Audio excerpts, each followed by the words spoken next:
हरिओम। आप सभी विद्यार्थियों का स्वागत करता हूं हमारे चैनल योग शिक्षा पर। अगर आप भी नेट और जेआरएफ की तैयारी कर रहे हैं अथवा करना चाहते हैं तो आप हमारे चैनल से जुड़ सकते हैं। आज हम आपके सामने 10 प्रश्न लेके आए हट प्रतिपिका के, जिससे आप अपने आप को परख पाएंगे कि आपकी प्रतिपिका की तैयारी कैसी चल रही है। तो यहाँ पे मैंने जो 10 प्रश्न लेकर इससे पहले मैंने अपने टेलीग्राम ग्रुप पे डाल दिया है, आप वहां जाके क्विज को अटेंड कर लें। आप हमारा टेलीग्राम चैनल योगा_शिक्षा सर्च करके आप हमसे जुड़ सकते हैं। यहाँ पे मैंने 3 तरह के क्वेश्चन लिया है। एक कहीं पे आपको जहाँ 3 स्टार दिखेगा वह थोड़ा हार्ड क्वेश्चन होगा, जो 2 स्टार होगा इजी से थोड़ा ज्यादा होगा टफ, जिसको एवरेज बोलेंगे, और जो 1 स्टार होगा वो इजी होगा। तो चलिए हम लोग अपने पहले प्रश्न की ओर बढ़ते हैं। हमारा पहला क्वेश्चन है, हठ प्रदीपिका के अनुसार नाड़ी शोधन प्राणायाम या नाड़ी शुद्धि किस आसन में करना चाहिए। यह क्वेश्चन आपको थोड़ा कंफ्यूज करेगा आसनों के नाम जब आप देखोगे, पद्मासन, वज्रासन, सिद्धासन, बद्ध पद्मासन। अगर आपको श्लोक याद नहीं है तो थोड़ा बहुत कंफ्यूजन होगा। तो चलिए पहले श्लोक को देखते। तो श्लोक क्या कहता है, बद्ध पद्मासना योगी प्राणम चंद्रेन पूरयेत धारयित्वा यथाशक्ति भूयः सूर्येन रेचयेत। क्या बोला, बद्ध पद्मासन में बैठकर, सिटिंग इन बद्ध पद्मासन। अगर आप हिंदी में देखोगे तो यहाँ केवल पद्मासन लिखा है, लेकिन अगर आप श्लोक में देखोगे तो आपको बद्ध पद्मासन देखने को मिलता है। तो आपको बद्ध पद्मासन चूज करना है। तो हमारा उत्तर क्या हो जाएगा, 4th बद्ध पद्मासन। अगला प्रश्न देखते हैं, हठ प्रदीपिका के अनुसार नाड़ी शुद्धि कितने महीने में हो जाती है। इस तरह के क्वेश्चन आपको बहुत देखने को मिलेंगे कि हमें यह सिद्धि कितने महीने में होती है, इसका अभ्यास हमें कितने महीने में फल दे देता है। जैसे आप कहीं देखा होगा ना, ब्रह्मचारी मिताहारी त्यागी योग परायण, इनको कितने वर्षों में सिद्धि हो जाती है। तो आप इसे कमेंट सेक्शन में बताएं। तो हमारा क्वेश्चन क्या है, नाड़ी शुद्धि कितने महीने में हो जाती है। तो चलिए श्लोक को पहले थोड़ा सा देख लेते हैं। तो यहाँ पे जब आप देखेंगे लास्ट के 2 लाइन, सूर्य चंद्रम सौरनेन विधि नाभ्यसम सदा तन्वताम शुद्धा नाड़ी गना भवंती यमिना मास त्रया ऊर्ध्वत। कितने महीने में, विदिन 3 मंथ, विदिन 3 मंथ, 3 महीने में हमारी नाड़ी शुद्धि हो जाएगी। 3 माह या उससे कुछ अधिक, 3 माह या उससे कुछ अधिक। अगले प्रश्न की ओर बढ़ते हैं। अगला प्रश्न है हमारा, हठ प्रदीपिका के अनुसार सही है। तो सही इसमें कैसे पता चलेगा, अगर आपको सीक्वेंस याद होगा तो सबसे पहले हम लोग प्रथम उपदेश और द्वितीय उपदेश की विषय वस्तु आपको पता होनी चाहिए। प्रथम उपदेश के अंतर्गत हम लोग आसन की चर्चा देखते हैं, और भी उसमें है बाधक तत्व, साधक तत्व, कुटिया का स्थान, मिताहार, लेकिन यहाँ पे केवल आसन देखेंगे क्योंकि हमारे क्वेश्चन की वही मांग है। द्वितीय उपदेश के हम लोग सबसे पहले क्या देखते हैं, नाड़ी शुद्धि, नाड़ी शुद्धि। उसके बाद हम लोग क्या देखते हैं, षटकर्म, और फिर हम लोगों को मिलती है चर्चा प्राणायाम की। अब देखते हैं क्वेश्चन। तो षटकर्म के पश्चात आसन करना चाहिए, नहीं, आसन के पश्चात षटकर्म करना चाहिए। तो यह उत्तर हमारा गलत हो जाएगा। सेकंड देखते हैं, षटकर्म के पूर्व नाड़ी शुद्धि। जी हाँ, षटकर्म के पूर्व नाड़ी शुद्धि, यह उत्तर हमारा सही होगा। आसन के पश्चात नाड़ी शुद्धि करनी चाहिए, हाँ, आसन के पश्चात नाड़ी शुद्धि करनी चाहिए। और नाड़ी शुद्धि के पूर्व षटकर्म का अभ्यास करना चाहिए, नहीं, नाड़ी शुद्धि के बाद षटकर्म का अभ्यास करना चाहिए। तो आंसर 2 और 3 सही है, तो सेकंड हमारा सही उत्तर हो जाएगा। अगले प्रश्न की ओर बढ़ते हैं। इस क्वेश्चन को देख के आपको लगेगा कि यह थोड़ा सा टफ है, लेकिन यह टफ नहीं है अगर आपको इस संस्कृत शब्द के अर्थ पता होंगे। तो यहाँ पे कनियसी का अर्थ क्या होगा, इन द बिगिनिंग, मतलब स्टार्टिंग में, और भवेद स्वेद मतलब पसीना आना। और थोड़ा बहुत आपको आइडिया लग गया होगा कि क्वेश्चन कैसे बनेगा। जब हम प्राणायाम का अभ्यास करते हैं तो सबसे पहले क्या होता है, श्लोक को देखिए, कनियसी भवेद स्वेदः कंपो भवति मध्य में उत्तमे स्थान आपनोति ततो वायु निबंधयेत। सबसे पहले कनियसी है बिगनिंग में क्या होता है, भवेत स्वेद, भवेत स्वेद मतलब पसीना आता है, फिर कंपन होता है। हाँ, प्रथम स्थिति क्या होती है, पसीना निकलने लगता है। द्वितीय स्थिति में कंपन होता है और उत्तम स्थिति में प्राण ब्रह्मरंध्र में पहुंचता है। तो यह हमारा उत्तर हो गया। तो सबसे पहले क्या होगा, पिनीयसी भवेत स्वेद, मध्य में कंपो भवति, उत्तम में स्थानापनोति। तो एक का दो, दो का तीन, एक का दो, दो का तीन, तीन का एक, सेकंड आंसर हमारा सही हो जाएगा। अगले प्रश्न की ओर बढ़ते हैं। यहाँ पे यह बहुत सरल क्वेश्चन है। तो यहाँ पे आपको सीक्वेंस अरेंज करना है। अगर आपको श्लोक याद होगा तो आप बहुत आसानी से कर जाएंगे। तो श्लोक क्या है, आइए श्लोक को देख लेते हैं।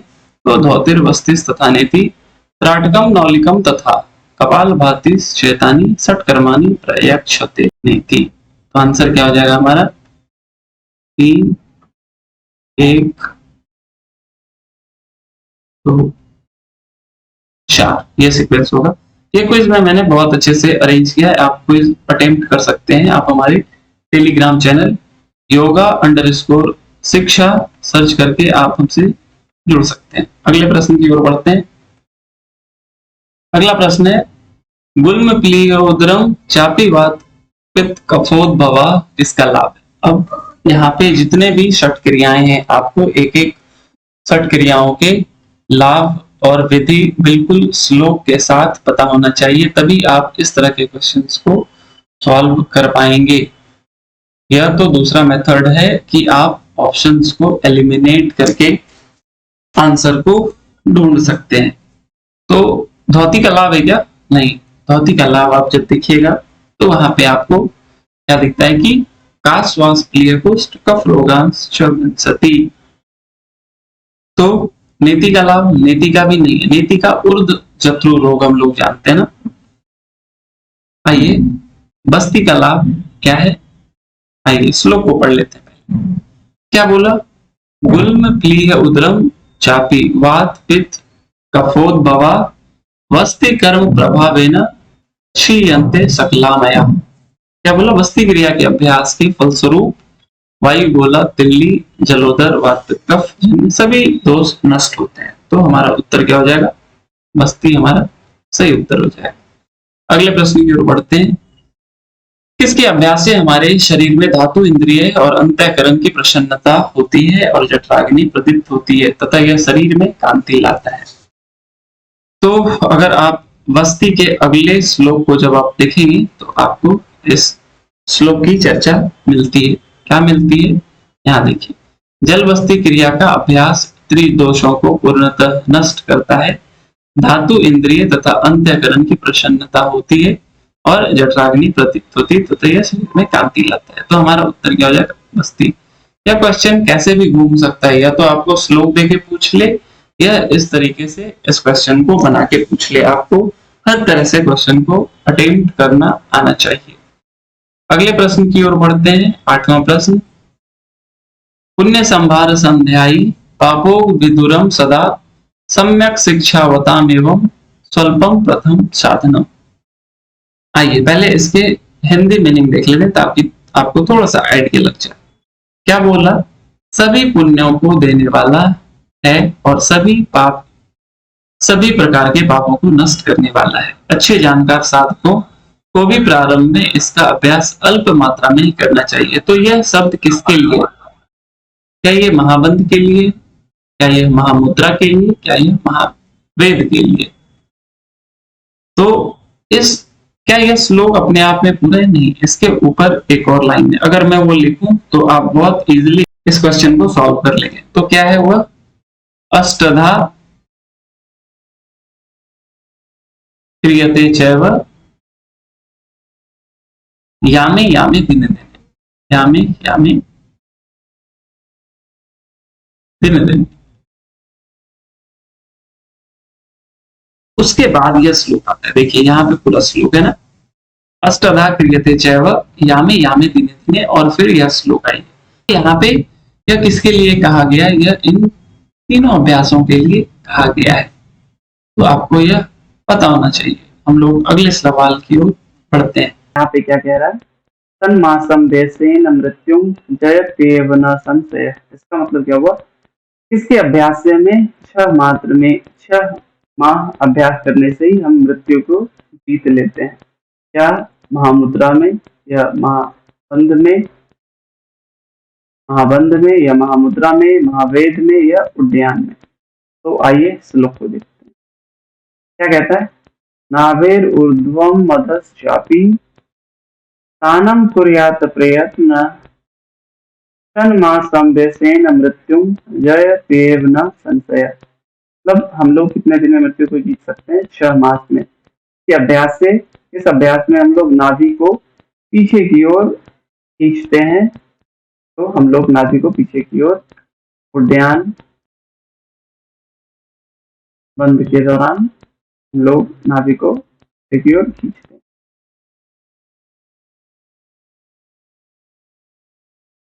चलिए आइए हम लोग बढ़ते हैं अपने 10वें प्रश्न की ओर। यहाँ पे क्या कह रहा है क्वेश्चन?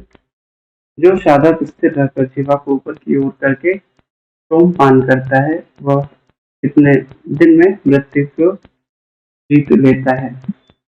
तो सबसे पहले आपको यह पता होना चाहिए कि यह क्रिया कौन सी है, यह अभ्यास कौन सा है। तो आप अगर ध्यान से देखेंगे, पढ़ेंगे, तो हम जीवा को ऊपर की ओर किस क्रिया में करते हैं? खिचड़ी के अभ्यास के दौरान।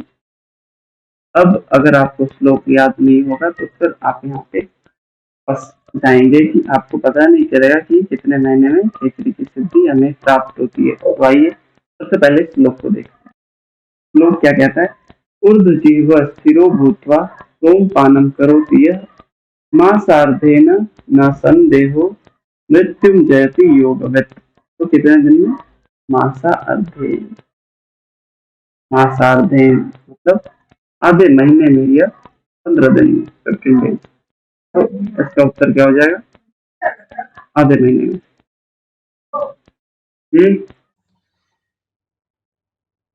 धन्यवाद आप सभी का। अगर आपको यह वीडियो अच्छा लगा तो प्लीज़ इस वीडियो को लाइक करें और अपने उन सारे दोस्तों के साथ शेयर करें जो योग से नेट और जेआरएफ की तैयारी कर रहे हैं।